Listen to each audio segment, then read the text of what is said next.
High বন্ধুরা, কেমন আছো? আশা করি ভালো আছো। আজ এই যে মাছটা ভেজে নিচ্ছি। দেখো, এই মাছের ঝোল করব আলু দিয়ে ঝোল করব।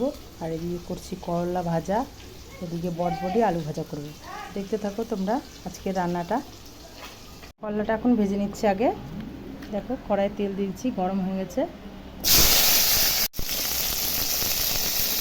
লবণ দিয়ে দিলাম,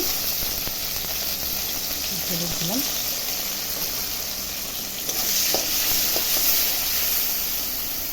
করলাগুলো ভাজা হয়ে গেছে, উঠিয়ে নিয়েছি। এখন বটবটি আলুগুলোও ভেজে নেব।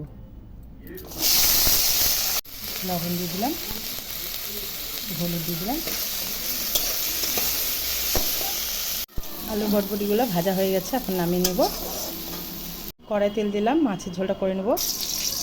লঙ্কা সম্বারা দিলাম, শুকনো লঙ্কা, জিরা দিচ্ছি, আলুগুলো দিয়ে দেবো। লবণ দিয়ে দিলাম, হলুদ দিয়ে দিলাম। তো আলুটা ভাজবো। আলুটা ভেজে নিয়েছি। আজ না দুটা লঙ্কা আর একটু জিরা দিয়ে পাতলা করে মাছের ঝোলটা করবো, কারণ আমার ছোটো মেয়েটা খাবে তো আজকে রিচ করবো না খুব ঝোলটা।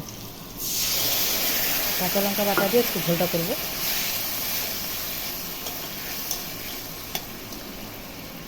লবণ দিয়ে দিচ্ছি আর একটু, মশলার সঙ্গে একটু কষিয়ে নেব। লঙ্কা আর জিরাটা দিয়ে ভাজা ভাজা হয়ে গেছে বন্ধুরা, এখন ঝোল দিয়ে দেবো। দেখো, ঝোলটা ফুটে গেছে, এখন মাছগুলো দিয়ে দিচ্ছি।